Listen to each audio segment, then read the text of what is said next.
Então, de novo, boa noite. Nós vamos dar sequência, então, nessa série de mensagem generosidade. Mas antes, eu quero te lembrar de alguns desafios que eu deixei nos últimos cultos. E você não precisa prestar conta em voz alta para ninguém, mas eu quero te perguntar se, de alguma maneira, você lembrou. Vai ter que dar um toquezinho aí. Se você lembrou desses desafios. Então, eu deixei num culto há 2 semanas atrás, se eu não me engano,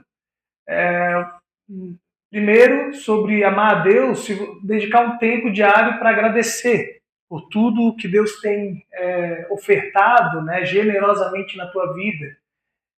Agradecer a Deus. Se você dedicou esse tempo para isso, era um desafio para a semana.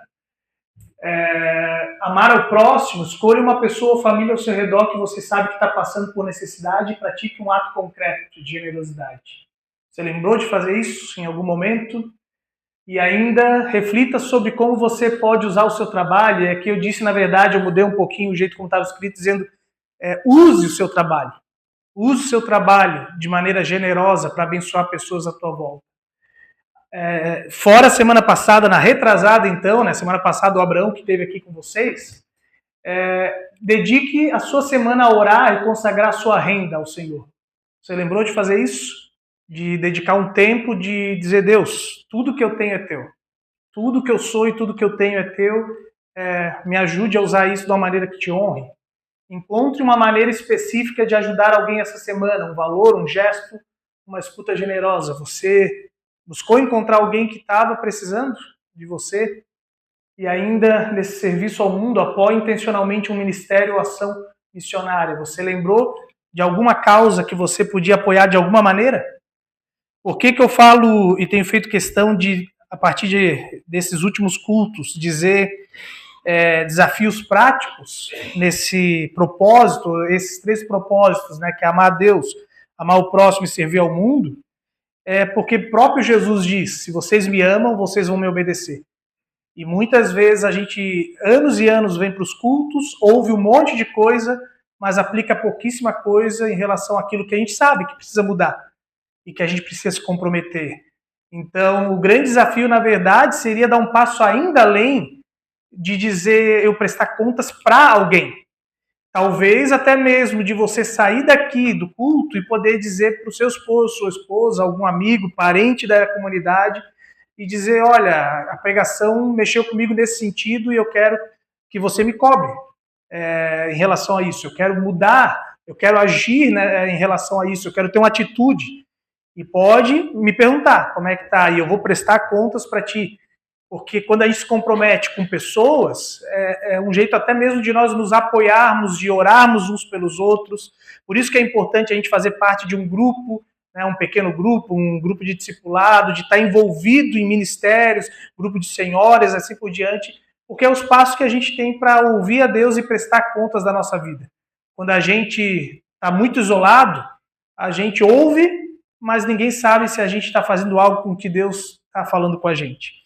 E hoje, então, nós queremos conversar um pouquinho sobre generosidade em compromisso. A gente veio conversando até aqui sobre Paulo, a partir de 2 Coríntios, capítulo 8, ensinando, mostrando para a gente que a generosidade, ele diz que é um privilégio, é uma prova de amor, e por último, a gente, através do pastor Abraão, ouvimos sobre integridade, que a generosidade é uma expressão de alguém que é íntegro, alguém que é correto, que sabe lidar e administrar de maneira justa as finanças, vai ser generoso.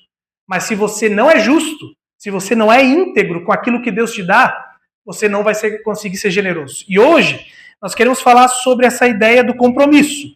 E que, talvez, né, olhando justamente para essa caminhada que a gente está vindo, eu diria que é quase que um ápice do que o apóstolo Paulo fala. Porque ele vem conversando com a gente dizendo, a generosidade é um privilégio que Deus nos dá porque ele nos ama generosamente, ele diz, você agora também pode levar o meu amor. Eu não preciso de você. E agora você pode levar o meu amor. E aí ele diz, olha, a generosidade é uma prova de amor porque se você ama o teu irmão, você tem que demonstrar, não é só na teoria, com atitudes. De novo, é uma questão de integridade porque eu vou administrar corretamente, mas o assunto de hoje vai para a medida que nós gostamos de dizer eu vou fazer. Nós somos ótimos em tomar iniciativas, mas temos extrema dificuldade de cumprir com aquilo que nós nos comprometemos. Nós somos uma geração que perdeu a capacidade de ser fiel às suas palavras. Anos atrás, talvez 10, 15, 20 anos atrás, a realidade que nós lidávamos era de uma geração que a palavra era suficiente para você confiar em alguém. Você não precisava de um fiador para poder comprar algo. Você não precisava ir no cartório e registrar, mesmo que pudesse, mas você ia muito mais pela palavra do que por documentos. Aquilo que alguém dizia, você, na maioria das vezes, confiava que ela iria cumprir. E agora, nos últimos tempos, não vou dizer quanto tempo que faz isso, mas nós vivemos uma geração que é muito rápida em dizer sim, mas é também tão rápida quanto em dizer eu não posso mais. Eu não vou cumprir com aquilo que eu disse que eu iria fazer. A gente vai ver que os casamentos são rapidamente desfeitos. Nós vamos ver que as pessoas começam num trabalho, criam um contrato, dizem que vão ficar durante tal tempo ali, no contrato talvez até diz quanto tempo vão ficar. É um jogador de futebol que faz um contrato para tanto tempo, o time que é contrato de jogador ou treinador e diz durante 3 anos. E não dá 5 meses, aquela pessoa quebra o contrato. Nós lidamos com uma realidade de uma erosão silenciosa. Na verdade, eu diria que é da própria integridade cristã, no sentido dos compromissos que antes eram sagrados. Compromisso, a palavra de assumir um compromisso, não era lidado só como uma questão de entre homens. Mas muitas vezes a gente dizia, tu promete diante de Deus, tu promete para Deus. E isso dava um peso diferenciado aos compromissos daquela época, daquela geração. Só que hoje a gente promete para a gente mesmo. E nós somos ensinados que o nosso bem-estar está acima do bem-estar do outro. E na medida que o meu bem-estar é mais importante do que o do próximo, ao sinal de qualquer comprometimento da minha felicidade, é rápido o passo que eu dou para poder dizer eu não posso ir além. Se eu disse que eu ia fazer algo, mas isso me prejudica minimamente, eu também vou dizer agora eu não posso ir além disso, porque afinal de contas, eu não posso me sacrificar, eu não posso sofrer, eu tenho que estar feliz. Então eu não posso sofrer pela minha esposa se o meu bem-estar é mais importante do que o dela. Se o mundo diz isso, eu não posso me sacrificar pela igreja, por uma empresa, por pessoas à minha volta, porque, em primeiro lugar, eu tenho que cuidar de mim mesmo. E a pergunta que surge, então, é como é que nós vamos viver uma vida cristã marcada por fidelidade se nós somos uma geração que não cumpre o que promete? Como é que nós vamos ser generosos e vivermos como cristãos a realidade daquilo que é esperado da gente, de um Deus que é fiel e que quer que o seu povo seja fiel, se a cultura à nossa volta é uma cultura do descompromisso? Queridos, o ponto-chave hoje é que Deus não precisa da gente, mas quando Ele ouve, quando Ele sabe que nós nos comprometemos com algo, Ele não espera promessas vazias. E pode ter certeza que Ele deseja um compromisso real, que Ele dá muito valor àquilo que nós falamos e nos comprometemos diante dEle, do reino dEle. Não que isso vai fazer com que eu perca a salvação, mas que Ele conta comigo na medida do que eu disse que eu iria fazer pelo reino dEle, para poder permitir que o reino dEle avance. E é justamente esse cenário que o apóstolo Paulo também lidava naquela época. Não somos só nós hoje que vivemos uma geração descompromissada, talvez nós estamos avançando cada vez mais para a falta de compromisso. Mas, quando Paulo escreve 2 Coríntios 8 e 9, e nós vamos olhar hoje principalmente o capítulo 9, versículo 1 a 5, Paulo está falando justamente sobre a realidade de que naquela época também as pessoas não cumpriam com suas palavras. E ele quer tratar essa situação para que isso acabe. Essa cultura da falta de compromisso também daquela época acabe lá com eles e com a gente hoje. Então, nós vamos dar uma olhada nesse momento para 2 Coríntios, capítulo 9, versículo 1 a 5, para podermos entender como que Paulo mostra e leva aqueles irmãos e a nós a crescermos no nosso compromisso, como que nós podemos nos comprometer a ser generosos e não quebrar essas promessas, esse compromisso. 2 Coríntios, capítulo 9, versículo 1 até o versículo 5. 2 Coríntios, capítulo 9, versículo 1 até o 5, diz assim: Ora, quanto à assistência a favor dos santos, não é necessário que eu escreva a vocês, porque conheço a boa vontade de vocês, da qual me orgulho diante dos macedônios, dizendo que os irmãos de Acaia estão preparados desde o ano passado. E o zelo de vocês tem estimulado muitos deles. Mas enviei esses irmãos para que o nosso louvor a respeito de vocês, neste particular, não se desminta, a fim de que, como venho dizendo, vocês estivessem preparados. Do contrário, se alguns macedônios forem comigo e descobrirem que vocês não estão preparados, isso será uma vergonha para vocês, para não dizer que será para vocês também por toda essa confiança que tivemos em vocês. Portanto, julguei necessário recomendar aos irmãos que me procedessem na visita a vocês e preparassem de antemão a oferta que vocês prometeram, para que esteja pronta como expressão de generosidade e não de avareza. Queridos, o apóstolo Paulo, então, relembrando, ele está falando aqui sobre uma situação da igreja da cidade de Jerusalém, dos irmãos de Jerusalém que estão passando por dificuldades financeiras, falta de alimento. E aí Paulo, que pregou o evangelho em regiões dos gentios, dos gregos, e lá as igrejas foram sendo formadas, ele resolve levar essa notícia e pedir que os irmãos que foram alcançados pelo evangelho, que não eram judeus, pudessem se preparar para contribuir. E ele, na verdade, ele usa aqui a região de Corinto, que seria a Ásia Menor, e ele começa a falar com eles dizendo, olha bem, nós ouvimos a respeito de que vocês têm um interesse, que vocês se comprometeram quando souberam do assunto desses irmãos que estão passando dificuldade, que vocês iriam ajudar. E a gente sabe, ou vocês precisam lembrar, que na região da Macedônia, aquelas igrejas de lá já tomaram a iniciativa, mesmo sem ter condições de contribuir. Então, a gente quer lembrar vocês agora do compromisso que vocês firmaram. Paulo, ele diz, eu estou enviando irmãos à frente de vocês para que vocês venham a relembrar o que vocês prometeram. Aquilo que vocês falaram para a gente que nós podíamos contar com vocês.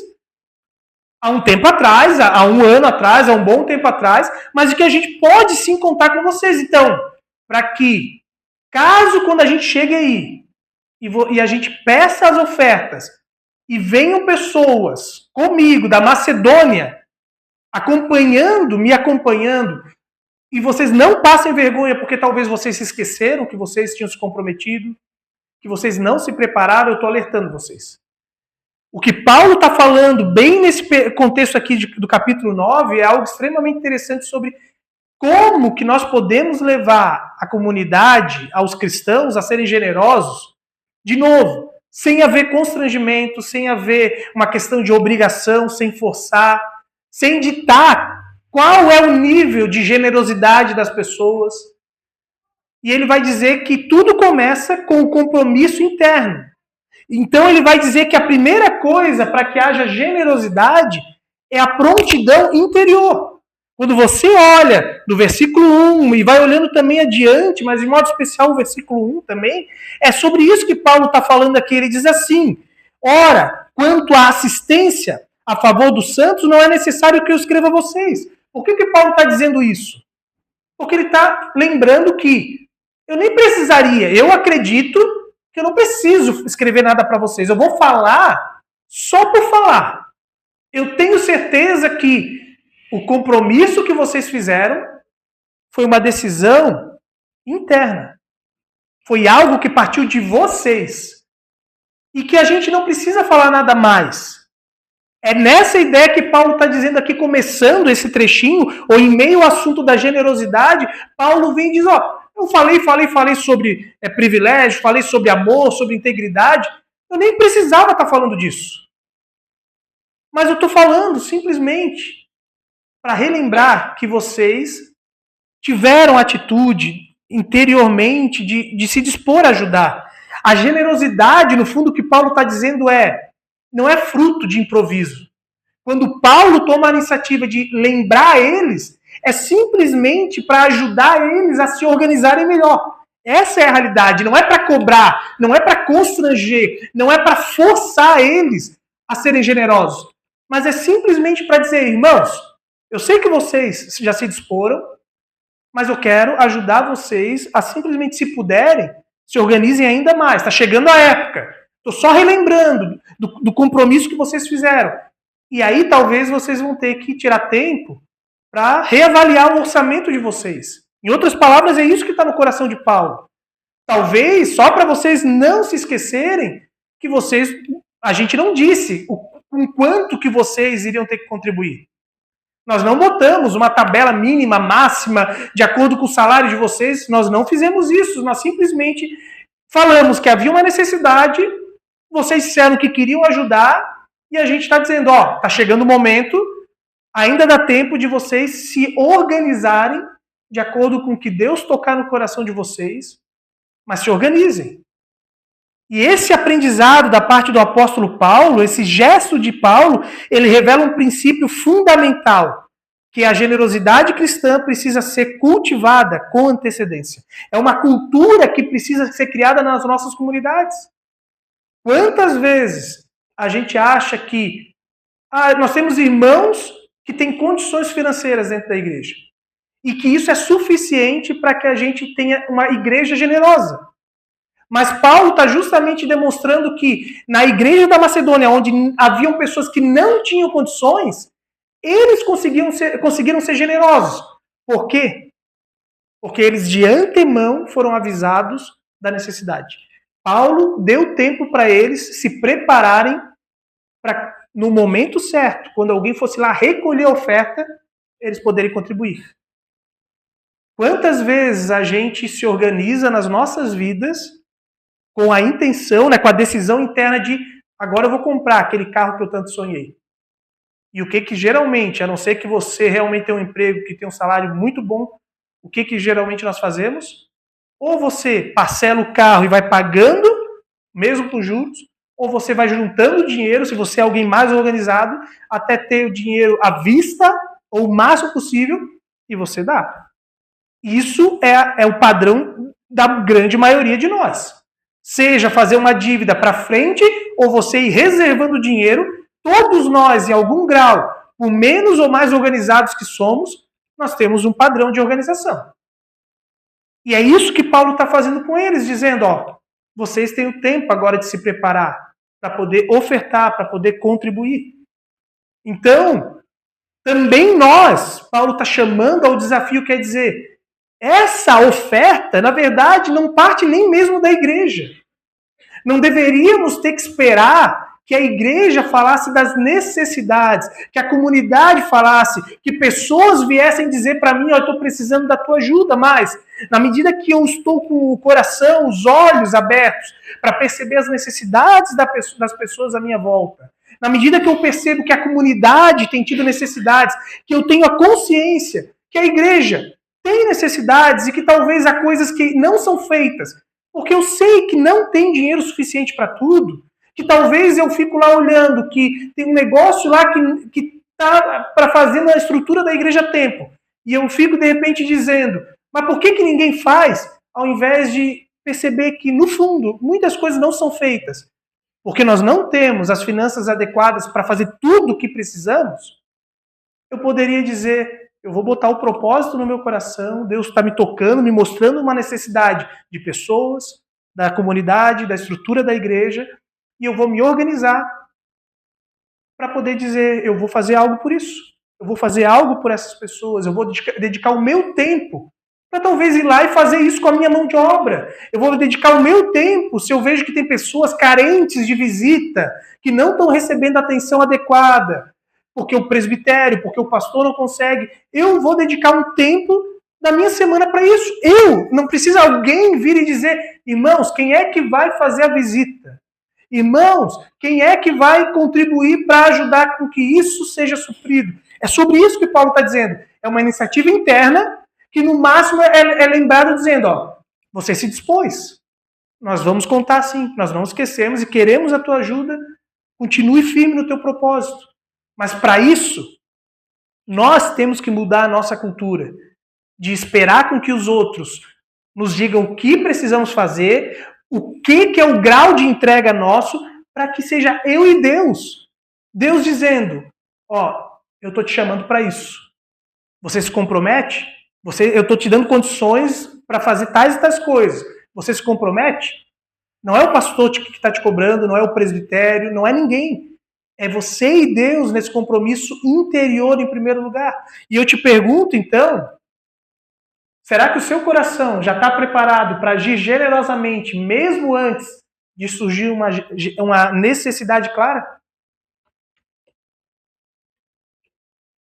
Será que o teu coração já está com essa motivação correta?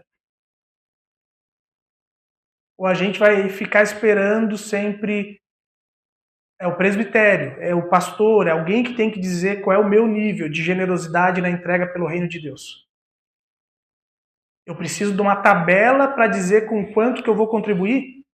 Ou eu vou contribuir com a igreja, de acordo com o que Deus tocar no meu coração e de acordo com a condição financeira que Deus me deu? Que é isso que Paulo está dizendo. Nós vamos continuar aprofundando esse tema mais para frente, mas é sobre isso que ele está dizendo. Cada um contribua segundo a sua prosperidade e segundo o que Deus colocar no coração, não segundo o que a igreja determina. E nós temos um grande desafio que, por exemplo, o presbitério da paróquia e da comunidade tem conversado sobre nós darmos um passo que pode parecer impossível para muitos, que é viver uma realidade onde nós não precisemos mais, como igreja, cobrar um valor específico, botar lá uma tabela e que de alguma maneira é até constrangedor a gente ter que dizer quanto que você ganha e quanto que você vai contribuir, porque isso não deveria partir da igreja. E quantas vezes as pessoas já saíram magoadas da igreja porque se sentem cobradas, se sentem constrangidas a contribuir, que nós não damos algo, não damos o batismo, o casamento, etc., porque elas não contribuem. E pode ser alguns de nós aqui, porque nós talvez preferimos que as pessoas digam para a gente com quanto que nós vamos nos comprometer, ao invés de nós olharmos com a nossa integridade e justiça diante de Deus e dizer, olha, a igreja está me pedindo isso aqui, mas no fundo eu sei que Deus tem me dado uma condição que eu poderia estar contribuindo com isso. E ainda que a igreja venha e diga que, ó, baseado no nosso orçamento, que é o mais enxuto possível, é isso aqui que a gente gostaria, esperaria dos que são membros, eu posso contribuir com tanto, e eu posso dizer para a comunidade, ó, por gratidão a Deus, eu quero contribuir com tanto. Para que aquilo que Deus me dá possa, de repente, suprir a necessidade de outros, e para que alguns que talvez não tenham condições de ofertar tanto, eu possa ajudar aquele irmão. É essa justiça divina. Queridos, a gente tem esse desafio de dizer, ó, começa por mim, a mudança que a igreja precisa fazer para alcançar pessoas e não magoar pessoas, no modo como nós tentamos organizar as finanças, em primeiro lugar, não precisa e não deveria partir do presbitério ou da liderança da igreja, mas deveria partir de nós, se nós formos alcançados pelo amor de Deus. Segundo, quando Paulo fala sobre compromisso, ele está dizendo que a gente precisa completar o que foi começado. E Paulo, ele elogia esses cristãos. Ele diz, olha, isso que vocês estão fazendo, o compromisso que já foi assumido até aqui, é ótimo. É sobre isso que ele está dizendo. O que vocês disseram que iriam fazer, a atitude por si só, de ouvir o evangelho, de acolher a palavra, de entender o amor de Deus e dizer, eu quero ter um nível de entrega maior, já é algo muito bonito, é algo que merece honra e glória. Mas o reconhecimento é importante, mas ele diz, quem começa algo precisa continuar.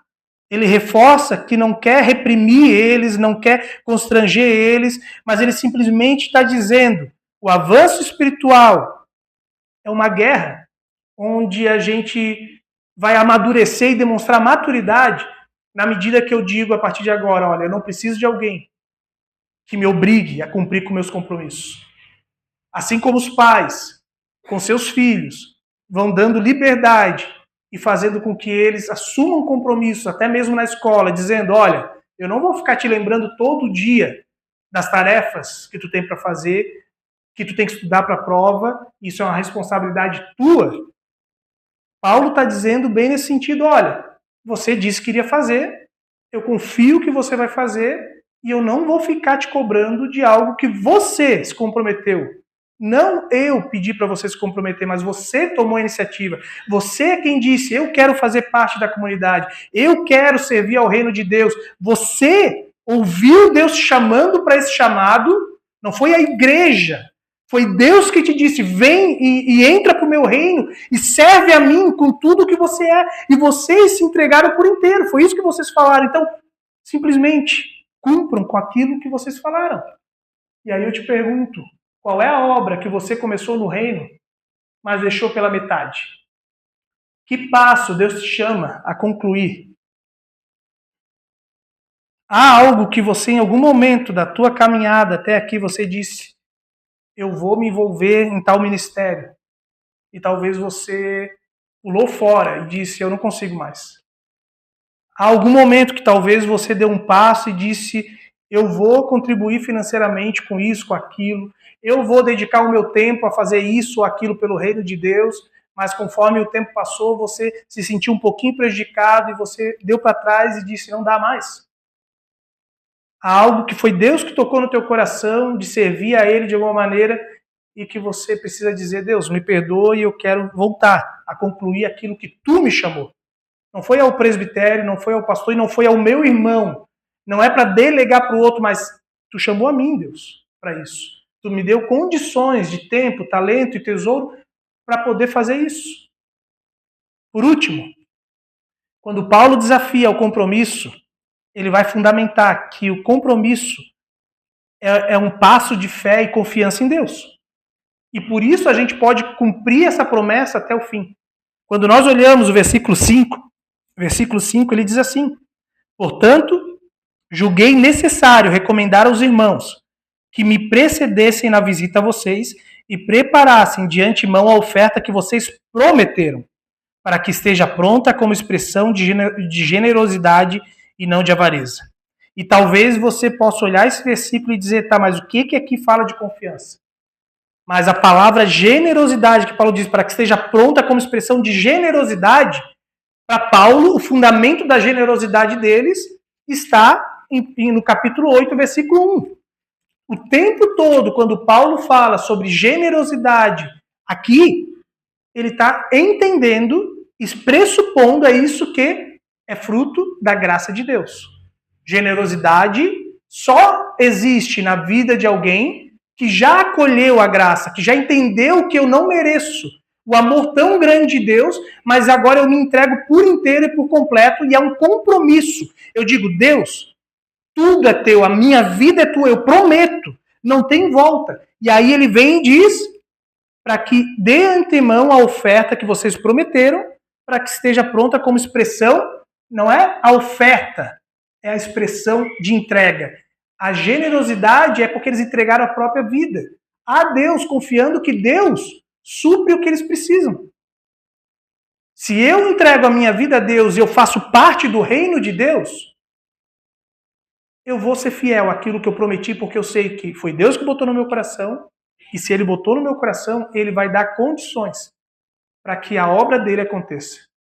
Se Ele botou no meu coração de eu talvez abrir mão, em alguns momentos, de trabalhar um pouco mais para estar participando e servindo na igreja, de talvez estar comprando algumas coisas para poder ofertar um pouco mais para determinadas coisas, até mesmo dentro da igreja, se eu fiz isso lá atrás, e ao longo do ano, talvez, má administração, por alguns outros motivos que vão acontecendo, talvez porque o mundo vai mudando, porque a inflação e outras coisas, mas eu vou me manter fiel naquele compromisso. E eu vou dizer, Senhor, tu botou no meu coração que eu poderia assumir esse compromisso. E tu vai me dar condições de continuar mantendo a fidelidade com o meu tempo, com o talento e com o tesouro, com os bens. Tu vai me dar condições para que eu continue ofertando para a tua obra na comunidade. Se tu botou no meu coração que eu tenho que contribuir com tal ministério, ajudar a comprar o ônibus do Acamp Vida, fazer sei lá o que for, ajudar a Missão Zero, Deus, eu creio que, mesmo que as pessoas não saibam, que tu vai me dar ao longo dos próximos meses condições de levantar uma oferta, um valor adequado para poder contribuir para aquilo lá. Tu botou no meu coração, Deus. Então, eu vou me organizar e eu estou me antecipando e me comprometendo contigo de que eu vou ofertar para aquele ministério. Se não agora, daqui a 1 mês, 2, mas é um compromisso irrevogável. É um compromisso contigo, Deus. E tu vai me dar condições, se tu botou no coração. Por isso eu pergunto, por último, queridos, você está confiando que Deus vai concluir, através de você, os compromissos que Ele mesmo plantou no teu coração? Você tem plena certeza de que se tem um desejo de um compromisso, de fazer algo na igreja, de servir, de contribuir, seja lá como for, isso vem de Deus e de que você precisa, não foi algo emocional e simplesmente forçado, mas que Deus permitiu isso e que você vai conseguir, porque se não agora, mas Deus vai te dar de condições de cumprir com aquilo que você falou para Ele. Para fechar, os desafios, lembrando que quando eu boto aqui desafio 3M é essas marcas, do amar a Deus, amar o próximo e servir ao mundo, que é esse o propósito que Deus tem para a gente. Então, tire um tempo, ore essa semana e peça a Deus que revele se você pode assumir um compromisso que até agora tem procrastinado. E se comprometa com isso com alegria. Ore pedindo, Deus, há algum compromisso que eu vim assumindo e talvez até já esqueci, que eu preciso voltar a priorizar e cumprir com aquilo que eu falei para ti. Talvez ninguém saiba, mas você sabe, Deus sabe. Identifique uma família ou ministério que precisa de apoio concreto. Prepare uma oferta antes que lhe peçam. Talvez você nem está lembrando da Missão Zero, não está lembrando, sei lá, de algum projeto que você abençoou. De repente o Samuel e a Carla nem pediram oferta ainda e de repente você pode lembrar e dizer, antes de eles pedirem, vamos mandar uma oferta. Antes de fulano lá, não sei, vamos mandar uma oferta. Não sei, talvez você saiba de alguma ONG. Aqui, de novo, vai ter o chá, o café, eu acho que da Liga Feminina. Quem sabe é uma causa que você pode estar ofertando antes de elas pedirem.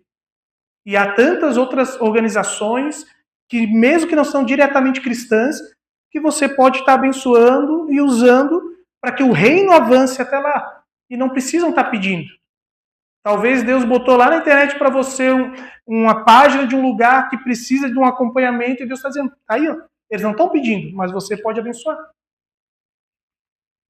E por último, organize com antecedência um ato social ou serviço comunitário e mobilize pessoas com antecedência clara e coração disposto. Não espera que as pessoas vão do dia para a noite, amanhã a gente precisa ir lá fazer uma ação social, e uma coisa foi a chuva do ano passado, mas a gente não precisa esperar uma nova chuva para de repente dizer, vamos fazer algo, vamos agir socialmente através da diaconia, vamos nos comprometer, e talvez você saiba de uma necessidade, você não precisa esperar pela diaconia, você pode dizer, vamos mobilizar o nosso pequeno grupo, vamos mobilizar o grupo da UAS, vamos mobilizar os jovens, e vamos fazer algo por tal situação. Não espera a igreja tomar a iniciativa, não fique cobrando que a igreja é quem tem que tomar. Não espere que seja a prefeitura que tome a iniciativa, mas diga, se Deus está me mostrando, eu vou reunir pessoas que têm o coração semelhante ao meu, com a mesma preocupação, e eu vou fazer algo por isso. Faça você, Deus está te chamando, e talvez Deus está dizendo, é você que eu quero que se comprometa com isso. Eu estou inquietando o teu coração, porque há pessoas que têm o coração semelhante ao teu. E são essas pessoas que você tem que encontrar e juntos fazer diferença em algo. Quero te convidar a ter um minuto de silêncio. Se você quiser, feche os seus olhos ou continue meditando em algo que está nesse desafio. Se há algo que Deus falou contigo ao longo dessa mensagem te inquietou, permita que isso continue vindo à mente, medite e vá expressando, vá retornando, falando com Deus em oração sobre isso. Tem um tempo de oração, em seguida nós queremos também orar e ter a ceia.